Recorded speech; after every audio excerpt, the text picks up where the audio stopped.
저희는 지금 계속적으로 마태복음 13장의 8가지의 비유 가운데 담겨 있는 하나님 나라, 예수 그리스도께서 말씀하시는 하나님 나라에 대하여 함께 나누어 보고 있습니다. 오늘 본문 역시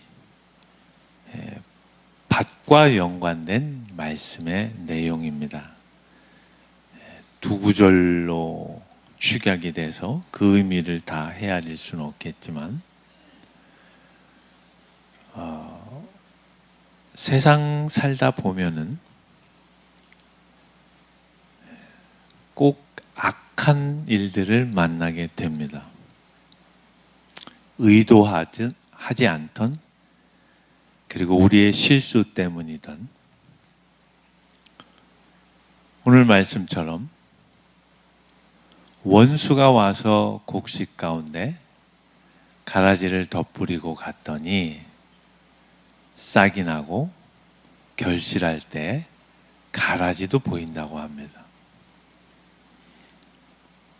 우리는 이렇게 바로 생각이 들 것입니다. 하나님께서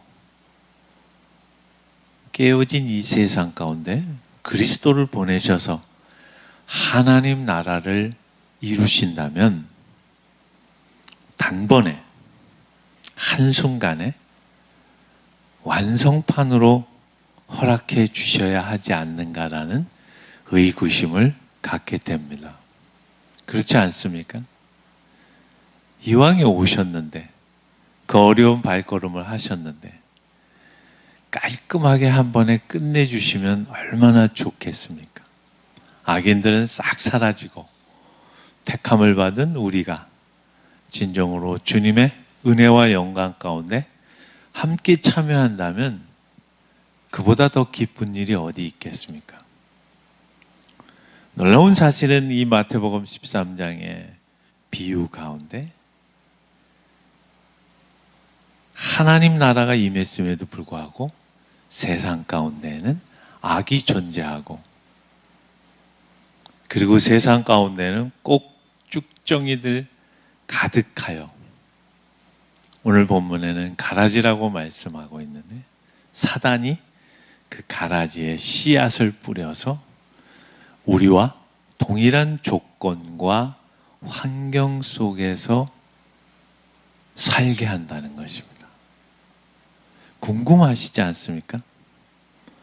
앞서 말씀드린 것처럼 한 번의 완성판으로 우리에게 제공해 주시면 후속편 없이 그냥 한 번으로 종료해 주시면 참 좋겠는데 그렇게 안 하셨습니다.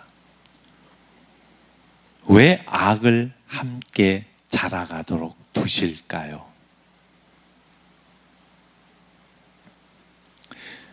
이제 저희는 공식적으로 그렇게 행사를 갖지는 않지만 대림절, 그리스도의 오심을 기대하고 사모하며 감사하는, 그리고 참회의 마음을 함께 담은 그러한 성탄 맞이하는 시간들을 매주 보내고 있습니다. 그리스도께서 어그러진 이 세상 가운데 찾아오셨다는 의미가 무엇일까요?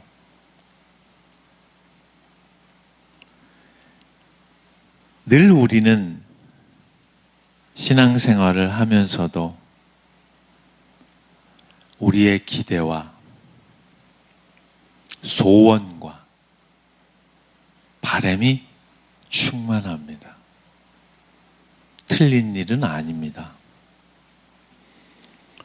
그러나 오늘 이 마태복음 13장에서의 비유의 말씀 가운데 세상 가운데 가라지를 허락하신 하나님의 크신 뜻과 넓으신 의미와 속 깊으신 헤아릴 수 없는 그분의 의지를 우리는 생각해 보아야 합니다.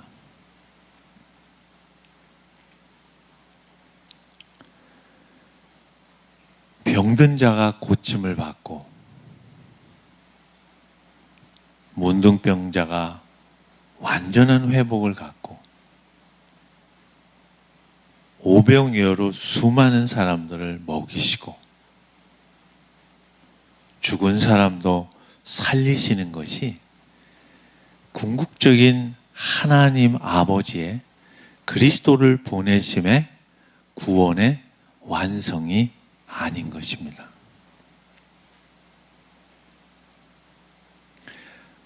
하나님께서는 그것으로 결코 만족하시지 않습니다. 신앙생활의 고단함이 여기서부터 시작되지 않을까 생각합니다. 한번 생각해 보십시오. 우리가 바라고 우리 마음속 깊은 곳에서부터 소원하는 내용들이 이루어졌다고 한번 가정해 보겠습니다. 우리의 인생 가운데 과연 어떤 열매가 맺혀질까요? 성취? 이룸? 목적의 달성? 성공? 과연 그와 함께 우리의 삶에 허락되는 궁극의 열매들이 무엇일까요?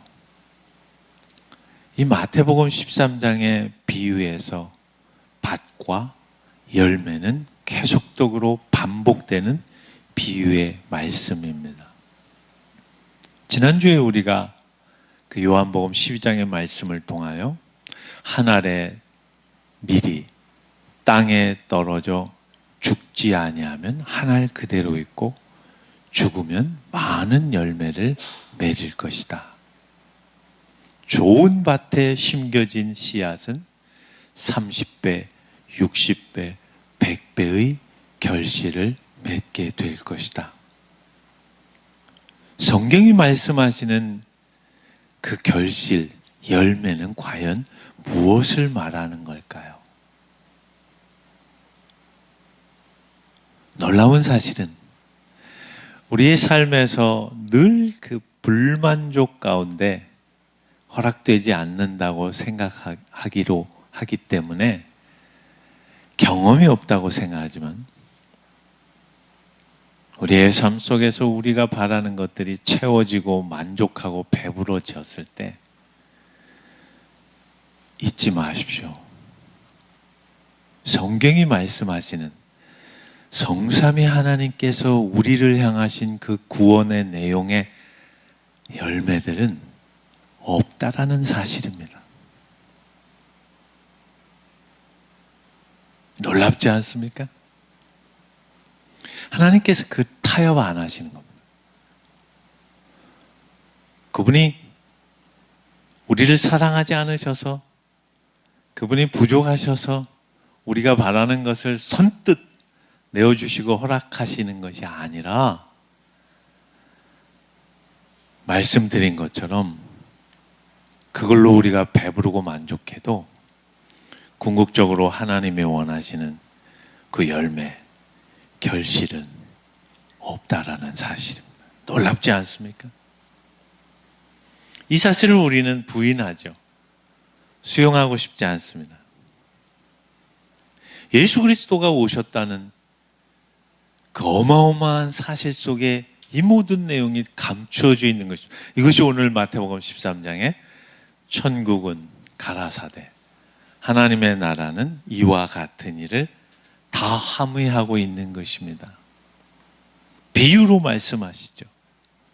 직접적으로 말씀하시는 것이 아니라 들을 귀 있는 자는 들을지어다 라고 말씀하시는 것입니다.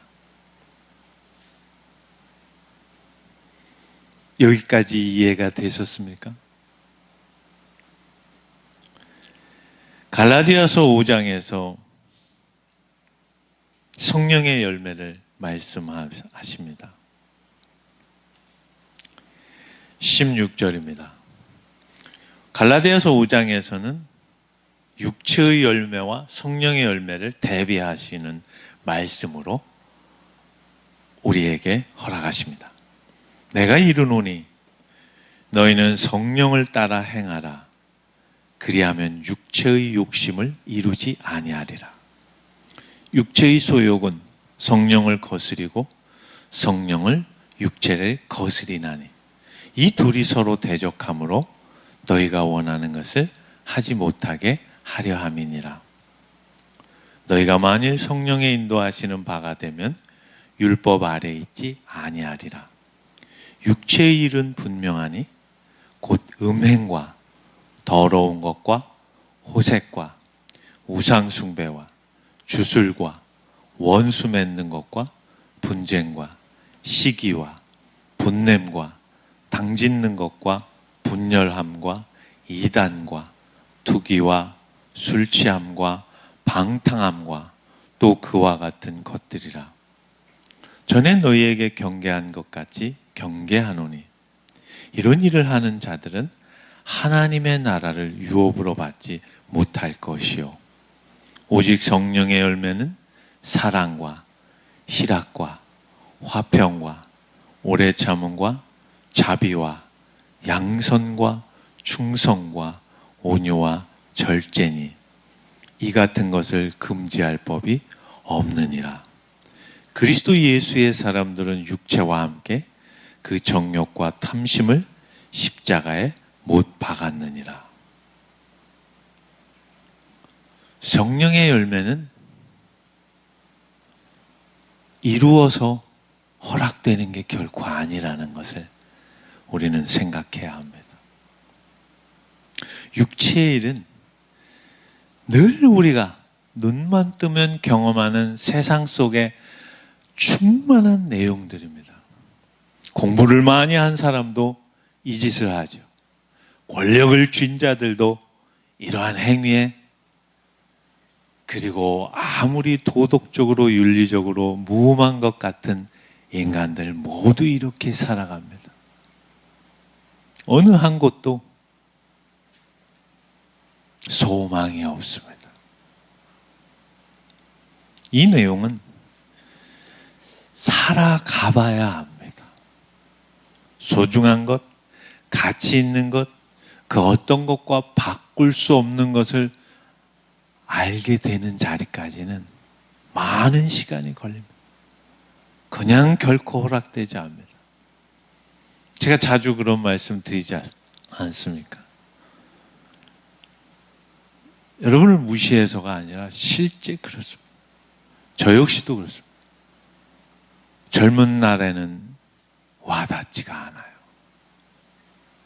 살아보니, 살아가보니 그게 얼마나 맹랑하고 허망한 것이라는 것을 살아가면서 배우게 되는 것입니다. 자기 부인이 무엇입니까? 내가 원하는 소원, 기대, 그것에 대한 제한입니다. 자기 부인이 어느 날 생각하고 기도하면 우리의 삶에 마음껏 펼쳐질까요? 절대 그렇지 않습니다. 오늘 이 갈라디아서 5장의 말씀처럼 성령의 인도하시는 삶이 생각하면 그렇게 실천되어질까요? 아니요. 가라지와 함께 살면서 깨지고 넘어지고 후회하고 가슴을 치며 아파하고 눈물을 흘리며 참회하고 그리고 자기 자신에 대하여 깊은 절망의 시간들이 겹겹이 쌓여지지 않으면 성령의 인도하심을 따라 살아가며 사랑과 희락과 화평과 오래 참음과 자비와 양성과 충성과 온유와 절제가 무엇인지 좋다 알 수 없고 우리의 삶에서 결코 허락되지 않는다는 것입니다. 왜 가라지를 허락하셨을까요? 왜 우리에게 완성판으로 하나님 나라를 허락하시지 않았을까요?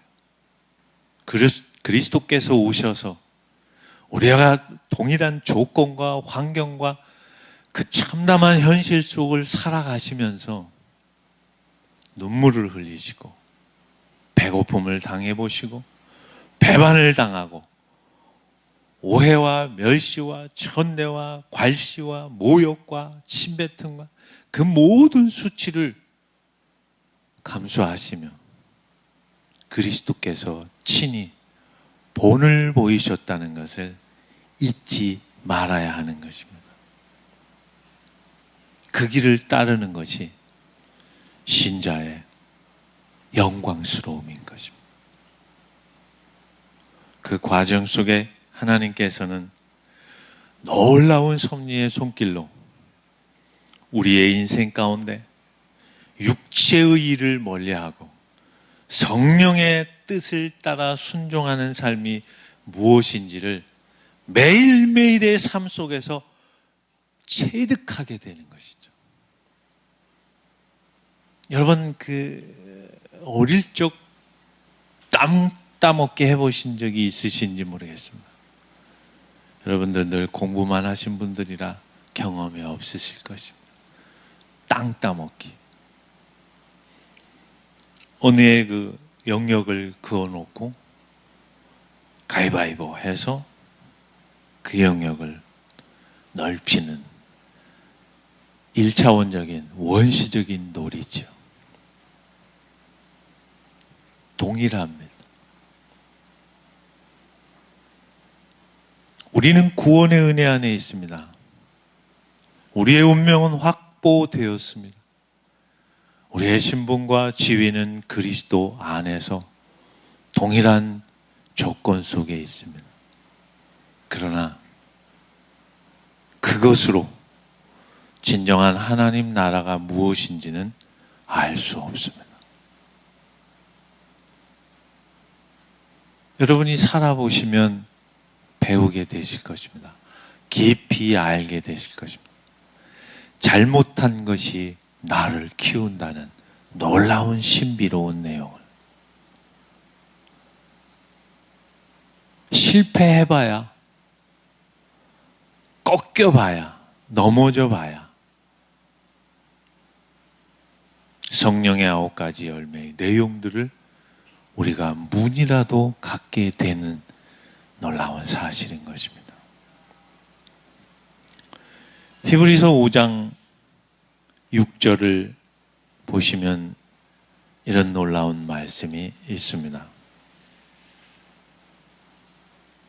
내가 영원히 멜기세덱의 반차를 따르는 제사장이라 하셨으니 그는 예수 그리스도를 칭하십니다.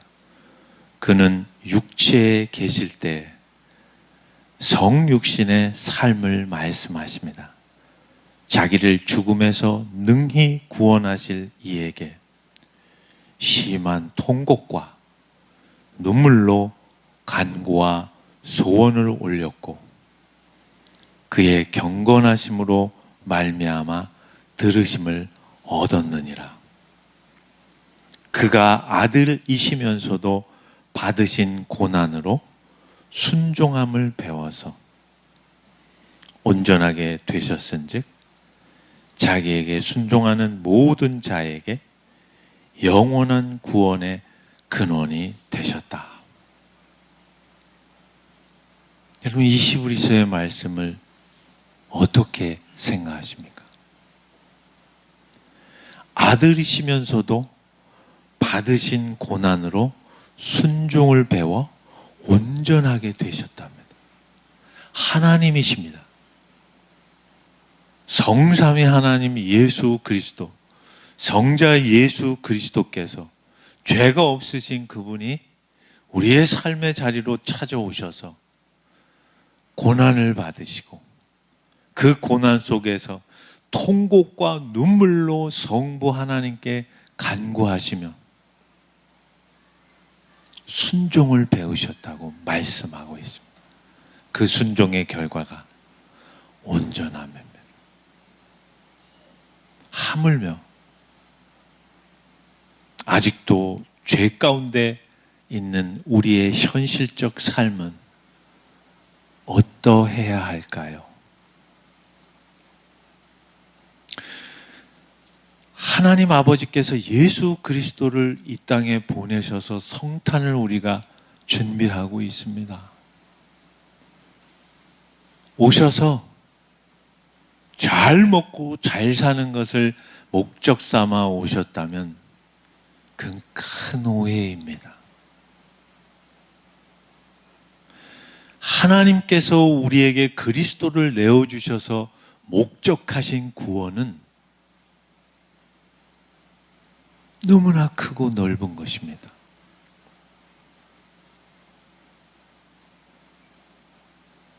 진정으로 하나님의 뜻을 따라 사는 것이 무엇인지, 하나님의 자녀된 자랑과 복됨과 영광스러움이 어떤 것인지를 알아가도록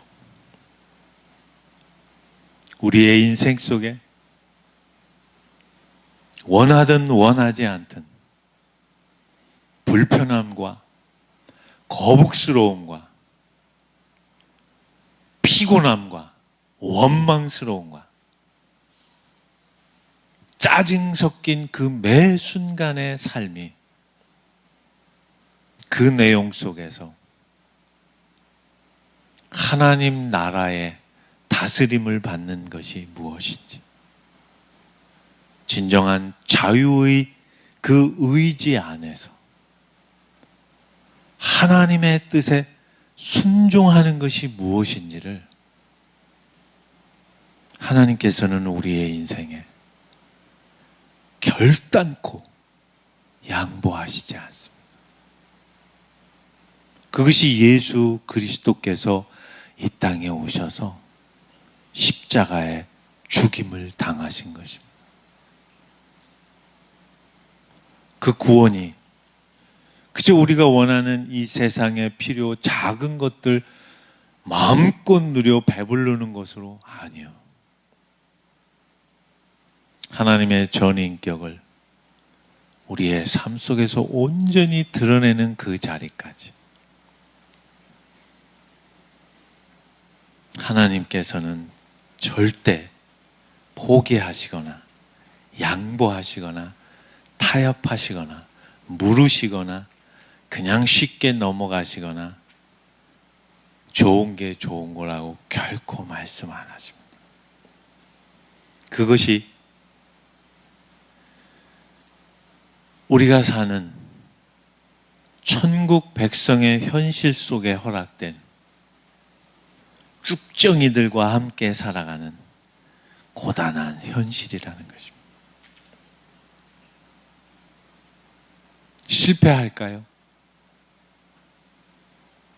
미완성으로 그칠까요? 아니요. 로마서 8장에서 우리에게 이렇게 말씀하십니다. 하나님이 미리 아신 자들을 또한 그 아들의 형상을 본받게 하기 위하여 미리 정하셨으니 이는 그로 많은 형제 중에서 맏아들이 되게 하려 하심이니라. 또 미리 정하신 그들을 또한 부르신 그들을 또한 의롭다 하시고 의롭다 하신 그들을 또한 영화롭게 하셨느니라. 구원의 단계를 합축적으로 표현하고 있는 것입니다. 우리는 하나님의 놀라운 은혜 가운데 우리의 의지와 상관없이 하나님의 자녀되는 특권을 허락받았습니다. 선택되었습니다. 정하신 우리를 부르셨습니다. 부르신 우리를 의롭다 하셨습니다. 예수 그리스도의 십자가에 찢기시고 흘리신 보혈의 은혜로 우리의 모든 죄가 깨끗이 씻김 받아 하나님의 진정한 의로운 백성으로 의의 옷을 입게 된 것입니다. 의롭게 된 우리를 하나님께서 어디까지 이끌어 가신다고 말씀하십니까? 영화롭게 하셨느니라. 완료형입니다. 아직 허락되지 않은 완료. 하나님께서는 이미 그리스도께서 십자가에 죽임을 당하시고 부활하신 그 시점부터 하나님의 자녀된 우리 한 사람 한 사람 영화롭게 하시는 그 자리까지 고단함과 아픔과 고난 속에 키워내셔서 궁극의 영광의 자리까지 우리를 이끌어 가시겠다고 말씀하십니다. 여러분 마음 가운데 이런 의구심이 들 겁니다. 아니 성탄절을 앞두고 기쁘고 좋아야 하고 북치고 장구치고 피자도 먹고 떡볶이도 먹고 해야 하는데 저런 살벌한 말씀을 하실까? 아니요. 우리가 만나는 고난의 현실이 왜곡될 수 있기 때문입니다.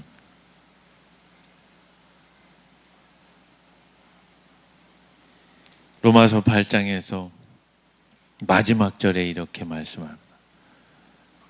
내가 확신하노니 사망이나 생명이나 천사들이나 권세자들이나 현재일이나 장래일이나 능력이나 높음이나 깊음이나 다른 어떤 피조물이라도 우리를 우리 주 그리스도 예수 안에 있는 하나님의 사랑에서 끊을 수 없느니라. 힘드신가요? 마음이 너무 아프신가요? 삶에 지쳐서 너무 어려우신가요? 주님은 오늘 말씀하십니다. 우리를 우리 주 그리스도 예수 안에 있는 하나님의 사랑에서 그 누구도 그 무엇도 끊을 수 없다고 말씀하십니다. 예수 그리스도께서 오셔서 우리와 한 몸을 이루셨다는 그 놀라운 신비의 은혜가 여기에 담겨 있는 것입니다. 우리는 우리 마음대로 못 죽어요. 우리는 우리가 원하는 대로 살 수가 없어요. 그리스도의 사랑이 끊을 수 없다는 의미는 그냥 우리가 감성적으로 좋게 생각하는 게 아닙니다. 그 영화의 자리까지 성삼위 하나님께서는 매 순간 쉬지도 않으시고 주무시지도 않으시고 그 궁극의 구원의 완성을 이루시기까지 여러분 한 분 한 분 저의 인생에 친히 들어오셔서 한 몸으로 묶으셔서 이끌어 가실 것입니다. 결코 실패하지 않는 그 완성의 자리까지 성령의 진정한 열매를 맺는 그 시점까지.